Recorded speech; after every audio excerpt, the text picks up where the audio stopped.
been clear for some time now that the future of humanity is urban, and this trend applies to us in Kenya, where urbanization has been steadily growing at the annual rate of about 5%. In fact, at independence, it was 8% of the population in 1963 lived in urban centers. Today, we are at 34%.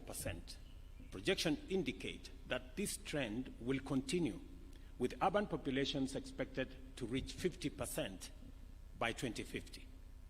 It is equally evident that lack of coordination and planning has deprived us of the numerous benefits of urbanization. Consequently, important economic drivers of development as well as high living standards lead to proliferation of insecure and unsustainable settlement patterns, which undermine dignity, security, safety, and health, while also driving environmental degradation. Looking at our cities today, looking at our urban settlements today, Hinga keeps reminding me that we have 1,410 informal settlements in Kenya, where there is no road network, scarce water, poor sanitation, sometimes no electricity, and people live in very bad conditions. And it is a stark reminder to us as leaders that there is something that urgently needs to be done to sort out the future. Because the future is urban, we must sort out urban settlements. As a matter of national policy, we are committed to enhancing urban governance and management, and with the aim of implementing effective development planning in a manner that promotes robust urban investment and the provision of inclusive, high-quality social infrastructure in all urban areas and cities throughout the country. If there is an intersection between the bottom-up economic transformation agenda's program of housing and this KUSSIP program, it is because both are aligned in making sure that there is sufficient infrastructure to support urban dwellers. And therefore, this KUSSIP 2 program is clearly in tandem with our plan on urban housing, because one cannot do without the other. We need the infrastructure, we need proper planning, we need roads, we need sanitation, we need stormwater management, we need non-motorable transport to be able to facilitate movement in urban areas. But if people are living in slums, it becomes not so much of a benefit. That's why a combination of our plan on social housing, on affordable housing, with this program makes a wholesome program for our cities. Urbanization, ladies and gentlemen, is both a fundamental driver and critical outcome of rapid economic growth. Kenya's under-urbanization presents an opportunity to establish a solid foundation for urban development, thereby improving economic opportunities and living conditions for millions of citizens. And let me contextualize this. The governor of Nairobi tells us that Nairobi will have 10 million people shortly. For us to remove that pressure from Nairobi, it is important for us, like the way we came up with devolution. Devolution was supposed to decongest the center and create alternative centers of growth in different parts of Kenya. Our urban planning must also give us the same opportunity. We need to decongest Nairobi and the other 5 or so major metropolises so that we create alternative settlements in smaller towns, in smaller municipalities, because we all understand that there is now competition between land that we are using for food production and land that is used for settlement. And therefore, townships, towns, and cities will give us an opportunity to remove the pressure that currently is on agricultural land by making sure that we settle people in urban centers so that we can free land that is used for agricultural production to feed the nation.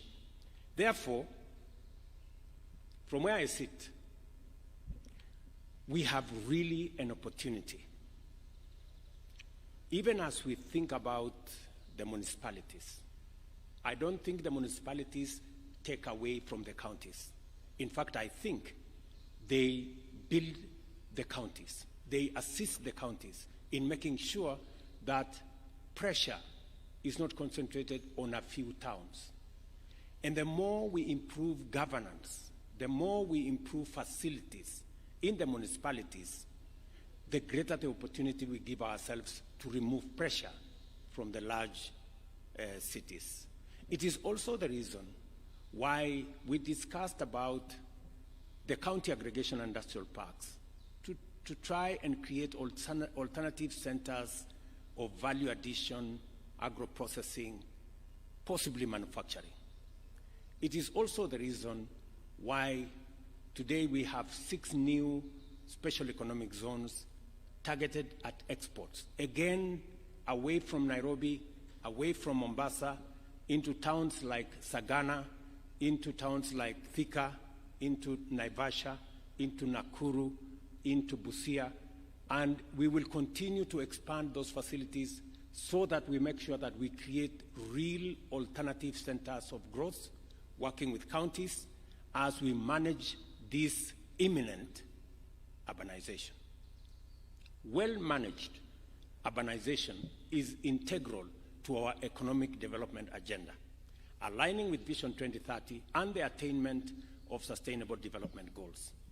Our investment in infrastructure expansion, connectivity enhancement, and overall accessibility, safety, and security improvements are informed by the fact that urban areas are the epicenters of our bottom-up economic transformation agenda. We must therefore be involved in designing and implementing the institutional architecture necessary to manage these vital investments. Accordingly, the Kenya Urban Support Program 1 has enabled us to establish foundational institutions that will drive our sustainable and inclusive urbanization agenda. Primarily, this will be the 77 municipalities as well as 2 special municipalities across 45 counties. This is a substantial portion of the 300 urban areas identified in Kenya, 220 of which require development investment in order to achieve our urbanization policy objectives. I am therefore encouraged that Kenya Urban Support Program 1 delivered the foundation from which we shall now proceed to actualize our ambition of holistically achieving sustainable urban development by enhancing the resilience of infrastructure and services, engaging the private sector in urban planning and development, and integrating refugee camps with host communities. We all agree that our urban development strategy requires sustainable financing, but this has not been forthcoming at the levels expected. It is crucial, therefore, that the World Bank's $350 million or 46.5 billion funding for the second Kenya Urban Support Program is utilized responsibly and optimized for maximum benefits. Let me say this. We've been informed here that KUSSIP 1 was satisfactory. I think that tells us something. Satisfactory is not good. We just managed. Maybe we got a C or something. I think it is important, and it's now a reminder for us, that KUSSIP 2 must be excellent. We must all work together towards making KUSSIP 2 a real game changer. And several components have been put there to make sure that this succeeds. I'm very happy that the World Bank director, country director, has said that there is 100 million to support this program on capacity building. It is very important that that money is deployed to make sure that this program is understood and this program succeeds. Capacity building is very important because it gives us the framework and the understanding so that the implementation of this program can move seamlessly. I want to ask the World Bank to make sure that the resources, at least for capacity building, comes ahead of any other resources so that those in municipalities, those in counties, staff in our ministry can understand this program to avoid wastage, to avoid pilferage, to avoid corruption, and to avoid theft. Because the reason why we were qualified as satisfactory is because certain things did not go properly. We must get it right this time round. I want to commit to my colleagues, governors, and leaders here that we will go out of our way to assist you to make sure that this program is implemented in an accountable manner so that the people of Kenya get value for the resources that eventually we are going to pay. Equally critical is the county governments to increase on-source revenue and to allocate a greater portion to urban development activities. For our part, the national government is establishing the National Urban Development Fund to anchor the urban development agenda in a sustainable framework. I have already asked the Ministry of responsible for lands, housing and urban planning, and Treasury to sit together so that we can put a framework in place that will give us the resources, working with other partners, to assist us manage the big cities and urban areas so that Sakaja doesn't have to complain that they are left out in this program. But Sakaja has mentioned one more very important thing, that municipalities, cities, and urban areas bring Kenyans from all walks of life into one place, and they create a home there. It helps in the homogeneity of our society, bringing Kenyans together, working together. I think it is a very positive thing. It is not a negative thing when Kenyans come and live together and bond together. That is the future. And I think we should encourage townships, municipalities, cities, because that way we not only remove pressure from land for agricultural production, but we also bring Kenyans into a space where we deal with the challenge of ethnicity that undermines our nationhood as a people. There is no doubt that climate change will continue to pose mounting challenges to our development and serious threats to human health and safety, especially in urban areas, where 60% of residents live in informal settlements. I say this statement of 60% with a very heavy heart, because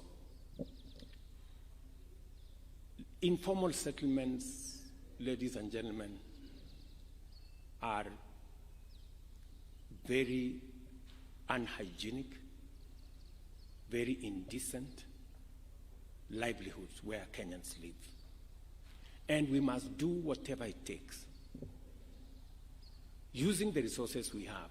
The resources we have under KUSIP will help us do planning. These resources will help us deal with stormwater, will help us deal with sewage, will help us deal with lighting, will help us deal with titling and organizing our informal settlements. And our housing plan will help us have decent homes for these Kenyans. We have close to 7 million people in Kenya living in informal settlements, and they deserve our attention. The ongoing flooding, owing to abnormally high rainfall, underscores the urgent need for us to address this issue with very particular and specific attention. I am therefore delighted that the second urban support program has a strong climate change mitigation and resilience component, which further demonstrates our commitment to build adaptable cities and communities that are resilient in the face of dynamic environmental risks. In particular, the focus on the most vulnerable through building climate resilience for the urban poor is very commendable, and I will be looking out specifically for municipalities, cities, and towns that are keen on making sure that we support the urban poor. The synergy between the Kenya Urban Support Program and our bottom-up economic transformation agenda is unmistakable. In particular, the program's alignment with the affordable housing strategy pillar presents a unique opportunity to invest in urban infrastructure that supports the realization of the affordable housing objectives in order to deliver holistic, sustainable, and inclusive urban development. As we embark on implementing the second urban support program, we must take advantage of both the achievements and lessons of its predecessor, the most salient of which is the seamless coordination and effective partnership between the national and county governments. The State Department of Housing remains our focal point and must redouble its effort to ensure the project's success is achieved. And I'm very happy staff of the Ministry of the Department of Housing are here to listen to me say this. It is very important. With their tremendous contribution to GDP, our urban areas are significant economic engines and centers of technology development and innovation. In fact, the 5 largest cities alone account for over 70% of our total GDP in Kenya. It follows that their governance and management matters fundamentally for national development. It is critical that county governments prioritize the establishment of full-fledged urban institutions with robust governance and management. Again, I heard Hansen say clearly that they are also going to use resources to support the governance of these cities.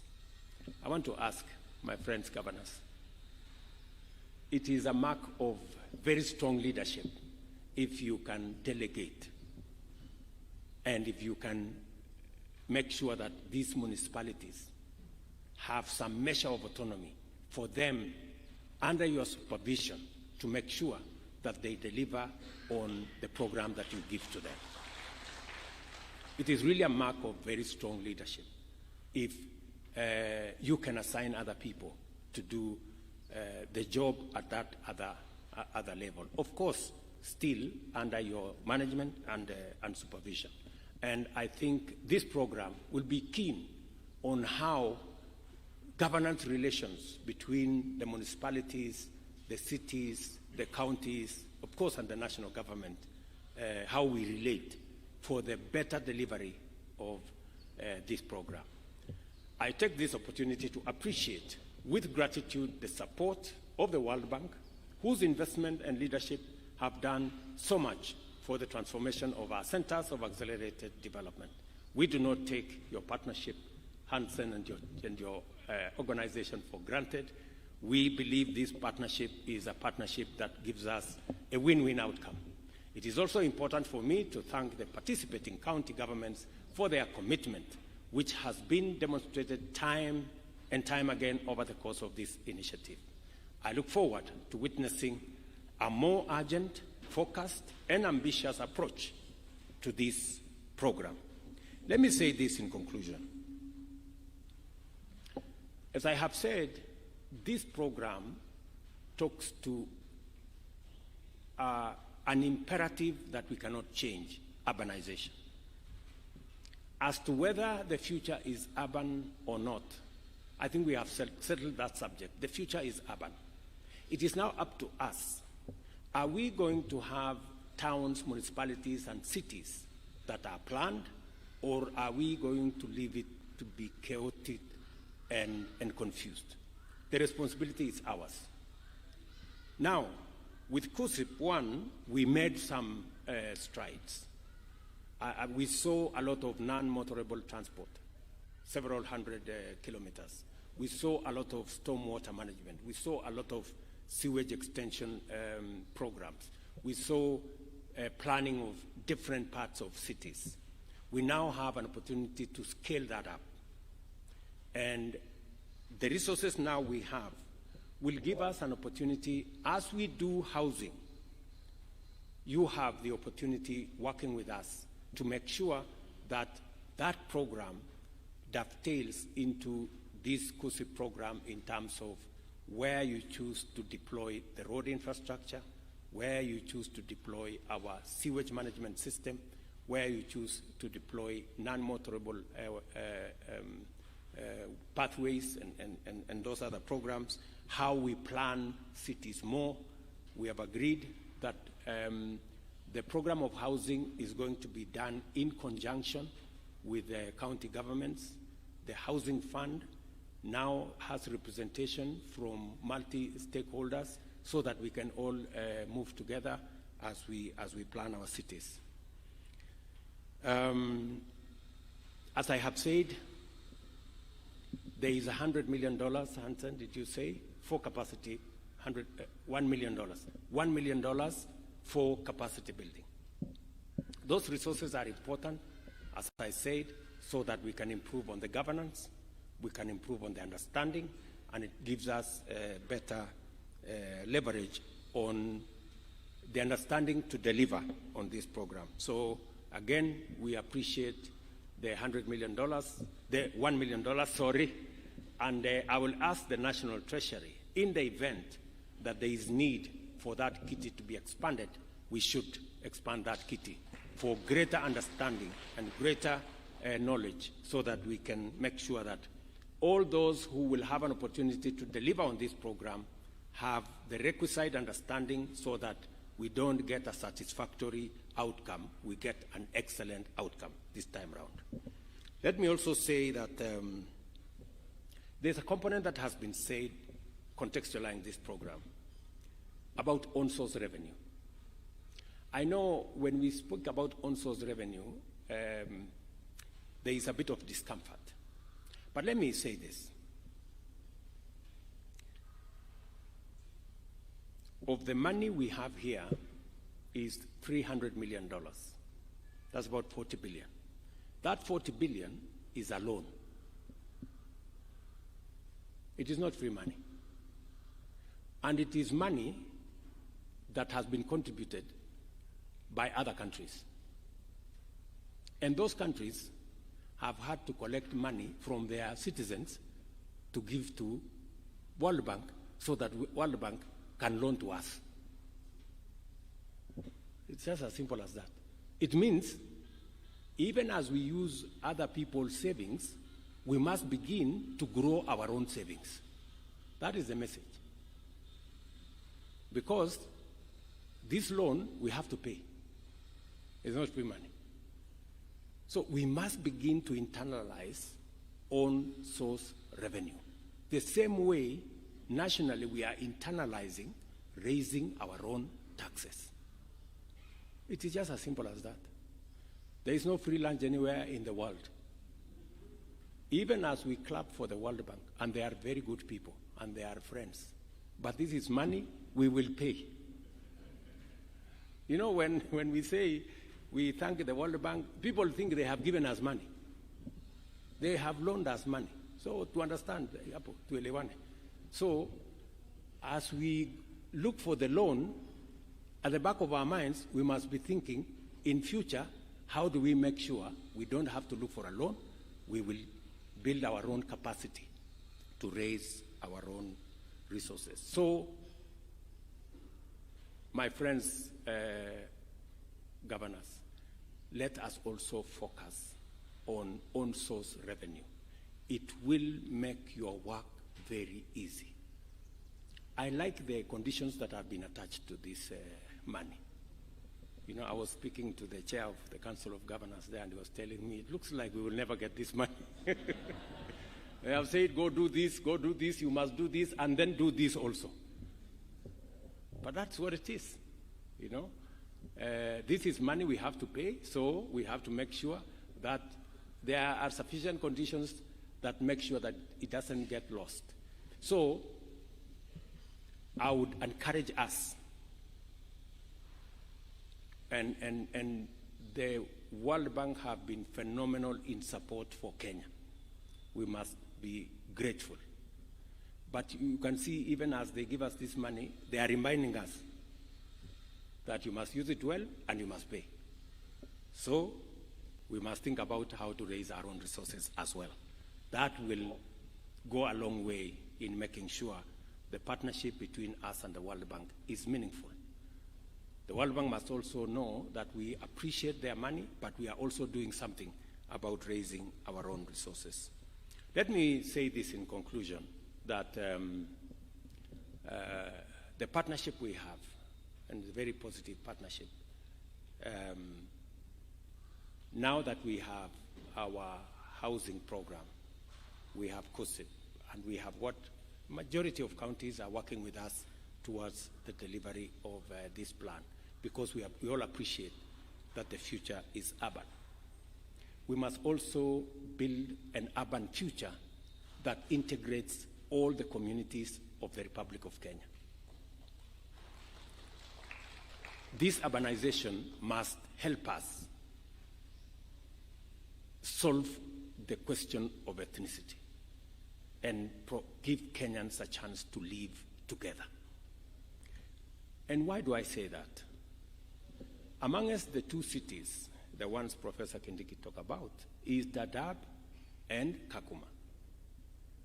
So Dadaab and Kakuma, we have communities who don't come from Kenya. These are communities that come from elsewhere. But what have we done as a country? We have said, if somebody has stayed for 30 years in Kenya, their children have been born in Kenya, they certainly belong to Kenya. And therefore, we need also to support them with livelihoods. We need to support them to do business. We need to support them to grow the towns. So let me ask you, if we are giving an opportunity for people who are not even Kenyan, why shouldn't we support other Kenyans to live in all the towns that we have in Kenya? I mean, it just makes sense. That should be the case. That's the natural. Because we now live in a global village. We like it, we don't like it.